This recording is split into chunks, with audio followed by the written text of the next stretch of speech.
Bon, et bien salut à tous les amis, c'est le Gros Dino, j'espère que vous allez bien. Et aujourd'hui on se retrouve pour la deck profile de mon deck SHS que j'ai joué lors de l'event organisé par Raiden. Donc, eh bien, je vous propose simplement ma petite decklist qui pour l'instant tourne plutôt pas trop mal puisque j'ai réussi à faire 11ème. C'est pas incroyable, mais pour un deck qui était censé être décédé, je trouve plutôt sympathique.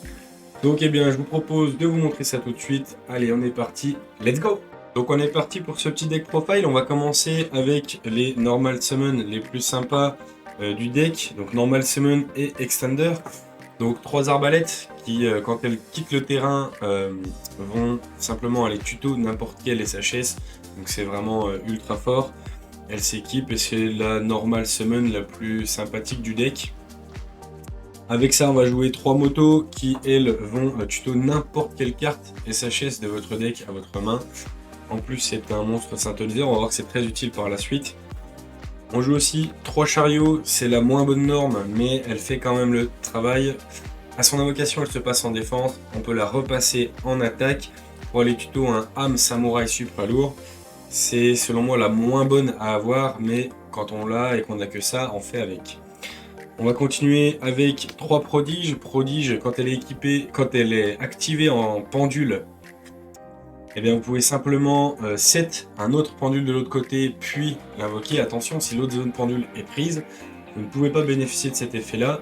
Son deuxième effet que peu de gens jouent et qui moi m'a permis de gagner, notamment contre un Flunder, vous pouvez défausser n'importe quelle carte de votre main et spé un monstre samouraï depuis le deck. Après vous êtes lock en samouraï, mais on verra que pour le time c'est pas spécialement grave. Donc derrière, comme j'ai dit, elle va placer une autre pendule, donc on joue 2 grands Benkei. Pourquoi 2? Parce qu'on n'a pas envie du tout de l'avoir en main de départ, même si elle reste quand même suffisamment forte. C'est pour ça que 2 c'est bien, 3 c'est trop. Derrière, on va jouer une troisième pendule, on va jouer le général, puisque la ligne 1 est bannie, donc il nous faut un accès à une pendulation assez rapide et assez sympathique. Donc si jamais on a par exemple les 2 Benkei en main et qu'on a prodige, on peut quand même faire l'effet prodige pour activer le général, pour set pardon, le général directement, activer par le passé. On va jouer un mono vert qui lui, quand il est invoqué normalement ou spé, eh bien il va cibler une carte dans votre cimetière SHS, et un monstre SHS pardon, et il va le respect. En général on va cibler l'arbalète puisque ce n'est pas un effet qui est en once par turn. Si vous allez go second et que vous l'avez en main de départ, ce n'est pas nécessairement une brique puisqu'il peut se spé gratos depuis la main si votre adversaire contrôle 2 monstres de plus que vous et si vous n'avez pas de magie dans le cimetière. On continue avec Furtif qui lui, clairement, il se spé gratos si vous n'avez pas de magie ou piège dans le cimetière. Et en plus, il vole une piège ou magie que votre adversaire a dans le sien. Donc c'est simple, facile, efficace. Pacificam que je joue aussi en one-off, qui lui va simplement s'équiper un SHS et va se tribute ainsi que la carte qui est équipée pour spé du deck. Un monopropulseur qui s'équipe un SHS, s'il est équipé, il peut se spé, ça fait un niveau 4 de plus sur le terrain et ça nous permet d'accéder facilement aux Xyz. Derrière, on va jouer le petit package avec le tunnelier et la boîte rouage ancien, sachant que si vous avez déjà le tunnelier en main, la boîte rouage ancien permet aussi d'aller chercher le général puisqu'il a 500 de défense, donc ça fait 2 cibles pour la boîte, c'est plutôt pas mal. Derrière, moi je joue un petit package de révolution synchronique pour tourner plus facilement autour de Nibiru grâce au nouveau play. Sachant que je le joue à 2, je réfléchis à le jouer uniquement à 1 ou à 3 puisqu'il est tutorisable, donc c'est une réflexion qui est en train de se faire, j'hésite un peu, je suis encore en train de playtest. Derrière en free spot, eh ben, on va jouer le roi Therion Regulus qui lui aussi est tutorisable. On va jouer 2 Fenrir Kashtira parce que c'est simplement broken à l'heure actuelle. Pour aider un petit peu le deck, on va jouer 2 PTMP, la Arc Démon. Non seulement c'est un PTMP, c'est aussi un pet monstre quand il est en zone monstre, et en plus il est pendule 7, donc ça nous intéresse aussi. C'est pas une carte morte en main et elle peut toujours être utilisée, donc c'est plutôt cool. Derrière, je joue uniquement 2 cailloux, puisque j'ai l'impression que les gens respectent un tout petit peu plus cailloux, donc je l'ai descendu à 2 au lieu de le laisser à 3. Je le laisse quand même dans le deck, parce que selon moi, il y a encore trop de gens qui se le prennent et qui méritent de se le prendre, notamment moi. Je joue aussi 3 drôles, puisque c'est pour moi la meilleure carte du format pour l'instant, tant que la banne n'est pas sortie. Je joue une Mourner et un Veiler, puisque j'hésite à jouer 2 Veilers, mais le truc c'est que Mourner, tu peux l'utiliser pendant ton tour, alors que Veiler, tu peux pas, donc c'est compliqué, ça dépend, ça sert vachement pour la lock débile qui dit que tu peux pas jouer, là, la lock à la con, et du coup, bah, je la trouve plutôt sympa. Derrière, je joue 3 H parce qu'on respecte quand même Branded, malgré que ce soit, je trouve, en ce moment un petit peu moins représenté, même si avec l'Engine Chimera, ben, on en revoit pop un petit peu plus. Et je joue aussi 2 beautés fantômes, puisque il y a l'Engine Chimera qui est là, et il y a pas mal de decks qui servent de leur cimetière, donc si on peut les empêcher de jouer, eh bien c'est pas mal aussi. Pour ce qui est de l'extra deck, donc on va jouer une carte pour le time, donc le supra lourd.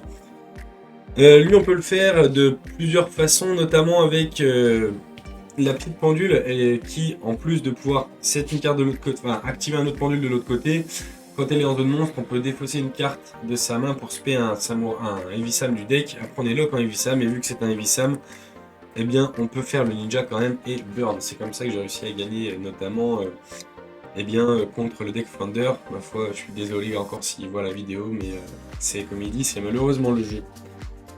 Pour aller avec le nouveau monstre synchronique, on va jouer gentiment un ancien dragon féerique.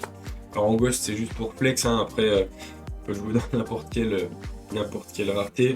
Derrière on va aussi jouer le dragon synchro de l'éclair. En général, ce package-là, il nous permet de plus prendre Nibiru, puisque lui, il peut annuler un effet de monstre une fois par tour. Donc en général, on essaie de le faire le plus rapidement possible, si on peut le résoudre.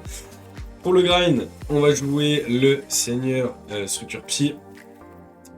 En synchro, on va aussi jouer la Baronne de Fleurs, puisqu'on peut la faire très rapidement. On va jouer aussi, avec la Baronne, hop, le petit dragon tire l'étoile et le train qui nous permet de démarrer nos combos. Voilà pour l'intégralité, hop, je vous étale un petit peu ça. Voilà pour l'intégralité des synchros. Derrière, on va jouer des Xyz, on va jouer pas beaucoup, on va en jouer que 4. Le Bagouchka pour le Bagouchka passe, si jamais on prend un shifter, ça fait toujours mal au deck, ça n'a pas changé. Gigantix qui lui permet d'aller tuto.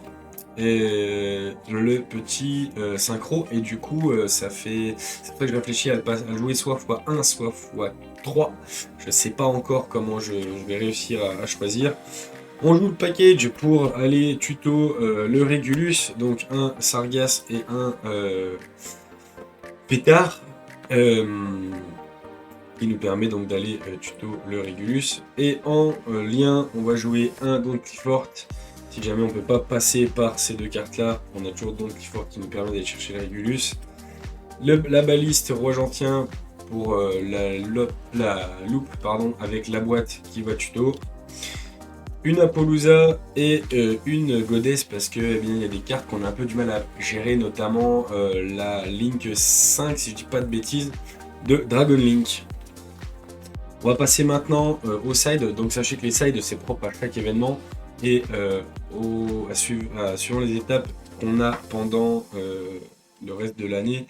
En ce moment, voilà, j'ai beaucoup de choses qui peuvent être entre guillemets jouées en side. Moi, je joue une mono ogre parce que j'avais une place, simplement. Une mono belle parce que j'en joue 2 en main. Donc, si je vois que l'adversaire il aime bien belle, et je vais gentiment rentrer celle qui manque. Un mono Veiler, si je vois qu'il fait que des normes comme Flounder, c'est vachement bien. Je joue aussi un mono Nibiru, pareil, ceux qui respectent pas Nibiru, je rentre le 3ème, puisque comme ça j'essaie de les rappeler à l'ordre un maximum. Vu que je joue un deck qui n'apprécie pas forcément les decks trap, je vais jouer 3 sauges de fleurs, un Pancra et un Arc Démon en plus que je rentre. Parce que c'est trop fort.